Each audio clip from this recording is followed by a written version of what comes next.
Há 10 anos atrás, o Homem-Aranha do Tom Holland estreava, aparecia pela primeira vez nos cinemas, mas só hoje, nesse ano, 10 anos depois, é que finalmente a gente pode dizer que a gente tem um filme do Homem-Aranha, realmente do Homem-Aranha. O que a gente tinha antes até poderia ser um filme do personagem, mas era só o título, porque eu não sei vocês, mas eu, quando ia assistir, eu saí do cinema com uma sensação de, cara, poderia ter sido muito mais. Isso aqui não é exatamente um Homem-Aranha que eu cresci assistindo, tanto em animações, quanto nas HQs, ou até mesmo nos próprios filmes. Faltava cenas dele em ação no meio da cidade, ele se balançando entre os prédios e até mesmo Nova York se mostrar um personagem vivo na história, a vida acontecendo, sabe? Porque parecia muito que era realmente uma área fechada de gravação e nada muito além acontecia por ali.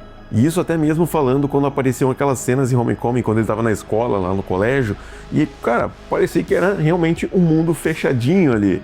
E agora, com Homem-Aranha, Um Novo Dia, a gente percebe que faz parte de um ecossistema, de um mundo que se junta ao personagem, não só se limitando ao próprio Queens, onde ele realmente tem um protagonismo maior ao longo de toda a jornada dele, mas também no centro da cidade e até naquelas docas onde ficam os navios e barcos e tudo mais, então ele está presente em todas as áreas. E os civis, o pessoal que trabalha também em estabelecimentos, tudo interagindo de uma forma muito natural e orgânica. O único que ainda acaba se salvando é o Homem-Aranha sem volta para casa, em que ele acaba tendo um certo desenvolvimento, ele perde a Tia May por causa das atitudes dele, ele tem consequência dos atos dele, mas também o filme é muito carregado pela questão da nostalgia, da gente rever lá o Tobey Maguire, o Willem Dafoe, o Andrew Garfield aparecendo.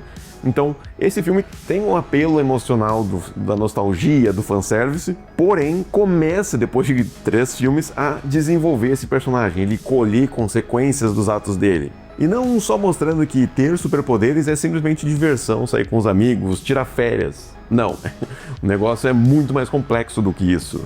E já parou pra pensar que nesse filme ele se tornou amigo, um pilar de referência moral para uma das mutantes mais poderosas, nível ômega do universo Marvel?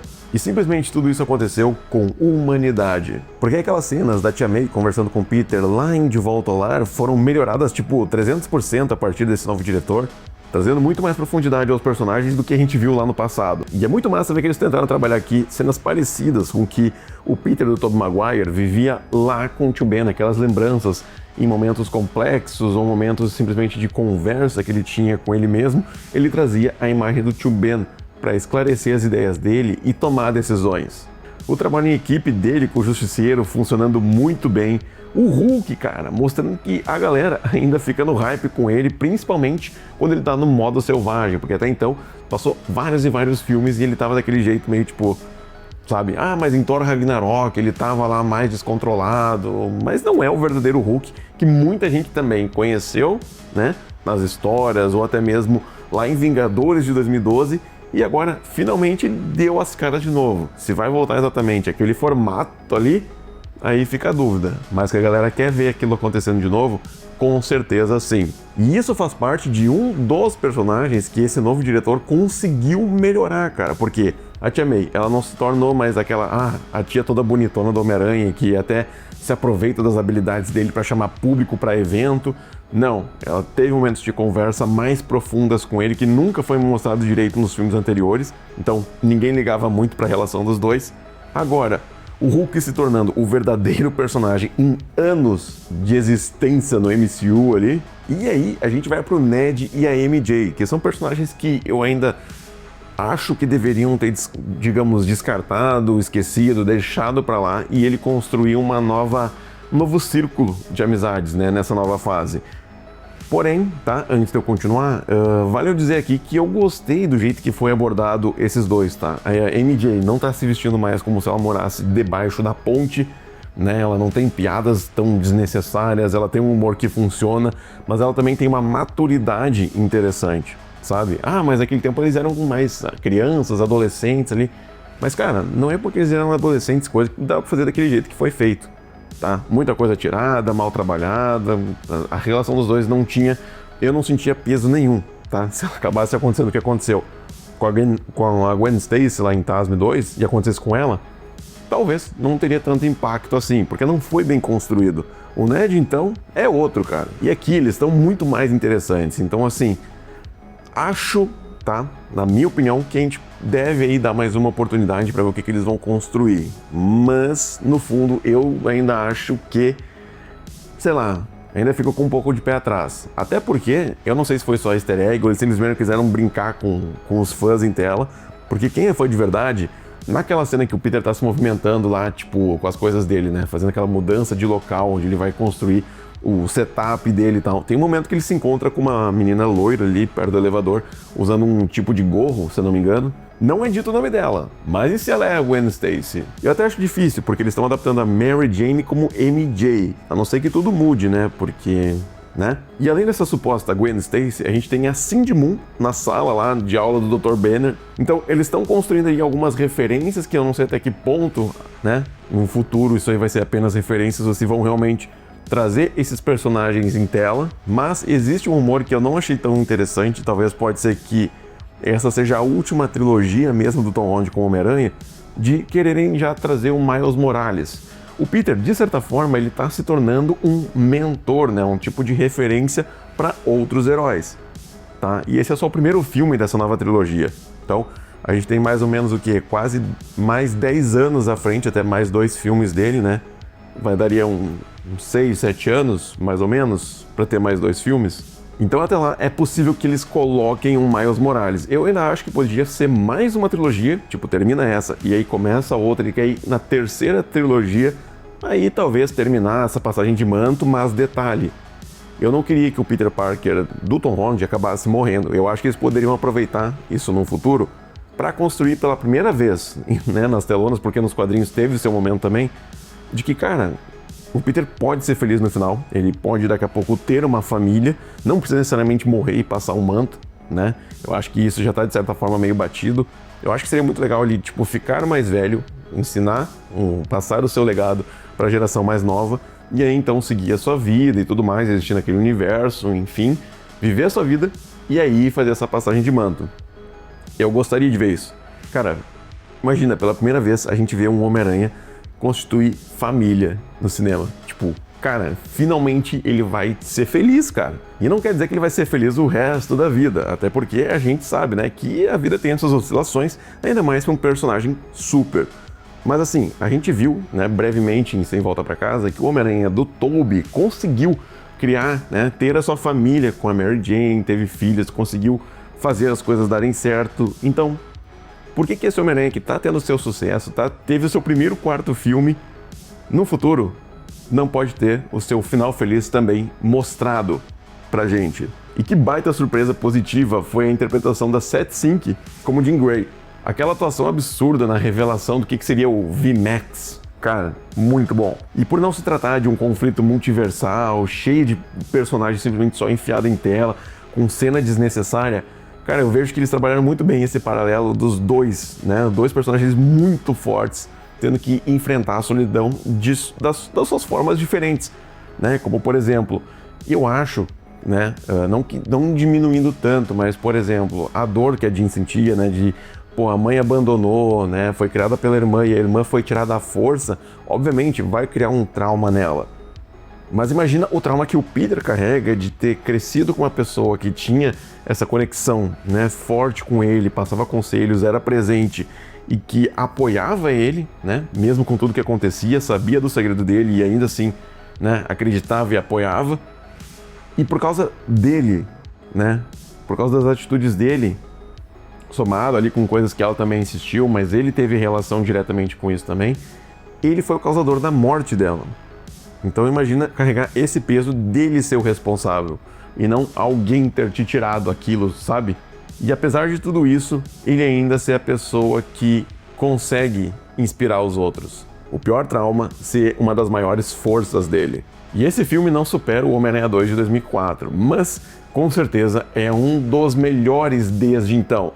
Eu ainda quero fazer um vídeo ranqueando os filmes do personagem, talvez faça isso em live, ou um vídeo no Reels lá no Instagram, e que caso você ainda não me siga, fica o convite para me seguir nas outras redes sociais também, fechou? Mas esse filme com certeza tá no top 5, cara, isso eu tenho certeza. E não tem nem dúvidas de que esse é o melhor filme do Homem-Aranha do Tom Holland, tipo, disparado. No fim eu me senti igual aquelas pessoas que estavam em frente ao hospital, torcendo, gritando, aplaudindo, dizendo esse é o Homem-Aranha, é isso aqui porque finalmente a gente teve, né, boa parte de tudo aquilo que a gente pedia nos outros filmes e que era deixado de lado, né? A gente acreditava que o filme seguinte seria finalmente uma redenção, que seria um filme que ia empolgar, ia lá, batia na trave, ou às vezes era até pior do que bater na trave, né? Era uma bola isolada com tudo que foi construído anteriormente. Tinha os seus erros e aí acabava anulando tudo no outro filme. Desconfie de quem gosta de Homem-Aranha Longe de Casa, tá? Aquilo lá... Não tem como alguém dizer que gosta do Homem-Aranha e achar aquele filme legal, porque só se salva o mistério, tá? O design e os efeitos. Mas a história não é Homem-Aranha aquilo ali, cara. Não é. E eu sei que esse filme não é perfeito e daqui a pouco muitas pessoas vão começar a apontar erro até da posição da luz do sol nesse filme. Porque acontece, a galera é crisenta. Mas assim, tem alguns pontos, tá? Muita coisa a gente fecha o olho, a gente releva, porque, né, a gente tá sentindo outra coisa quando a gente vê o filme ali. E depois, quando passa o tempo, a gente vai digerir esse sentimento, a gente começa a pensar em algumas coisas. Mas, cara, muita coisa eu vou relevar, da mesma forma que tem coisas que eu relevo na trilogia, que eu relevo em Tasme. Mas, por exemplo, uma coisa que eu comecei a pensar que eu senti falta, e eu tô falando, é claro, da participação do Jameson nesse filme, porque a gente pensa, passou 4 anos, passou todo esse tempo, o Homem-Aranha tava full time agindo, e em nenhum momento ele falou sobre isso? Ele não deu nenhuma surtada, uma loucura, alguma fake news pra falar sobre isso? A princípio, o que deu a fama e fez ele fazer até um upgrade no estúdio dele de internet foi o vazamento da identidade do Peter Parker como Homem-Aranha. Talvez ele até continue com aquele estúdio depois do feitiço do Doutor Estranho, ou talvez ele flopou e voltou pra internet e perdeu a visibilidade. Fato é, o Jameson existe naquele mundo e com certeza ele estaria falando sobre tudo que aconteceu nesse filme. E é um dos personagens mais importantes do núcleo do Homem-Aranha. Talvez ele apareça no próximo, né? Falando das notícias desse filme. Quem sabe? Só imagina o que ele teria falado pós aquele confronto do Peter com o Escorpião, que ele quase matou o McGargan. Imagina ele tendo imagem sobre isso. Imagina a loucura, cara. Mas, pessoal, esse filme é muito bom. Ele é 4,5, tá? De 5 estrelas que eu dei pra ele ali. Pode assistir com toda a tranquilidade do mundo, você vai gostar. Até quem não gosta do Homem-Aranha do Tom Holland vai acabar se divertindo, tá? E eu não sei se a opinião não vai mudar bastante depois de tudo isso.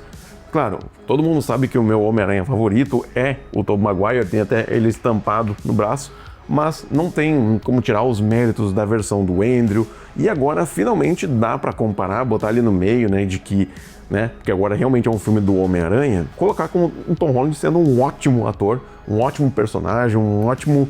Cara, é aquela coisa, ele tem potencial, ele é um ótimo ator, mas o diretor anterior não aproveitou esse potencial e acabou fazendo com que a gente recebesse aqueles filmes com o título de Homem-Aranha e só agora, 10 anos depois, que a gente realmente está tendo o personagem em tela. Então, assim, esse filme tem os seus méritos e eu tô torcendo muito para ser realmente um recomeço e que grandes histórias, grandes momentos, grandes protagonismos ele consiga viver em tela, cara. Porque ele merece. E até o próprio ator reconheceu que o que foi feito no passado era ruim. E pessoal, antes de sair desse vídeo eu queria falar a vocês que eu comecei um novo projeto aqui no YouTube, um canal que vai falar sobre outros filmes, outras produções, não sendo só o Homem-Aranha especificamente. Eu vou falar de animações, séries, filmes em geral. Porém, o canal Aremac aqui não vai terminar. Eu ainda vou criar conteúdo sobre Homem-Aranha, teorias, histórias, vai sim continuar. Porém, o foco no momento vai ficar maior para o outro canal. A ideia, num futuro promissor e quem sabe logo eu consiga criar conteúdo simultaneamente para esses dois canais. Isso aí que vocês estão ouvindo. Vocês vão ter conteúdos de Homem-Aranha para consumir totalmente focado nesse universo e também, para quem gosta de outros filmes, outras coisas também, vai ter um outro portal onde eu vou estar falando sobre outras coisas também. Então assim, eu queria pedir para você que ainda não me segue lá, não deixou o gostei no vídeo que já saiu, que já estreou no canal, fica o convite para conhecer. E se gostar, obviamente, por favor, se inscreva.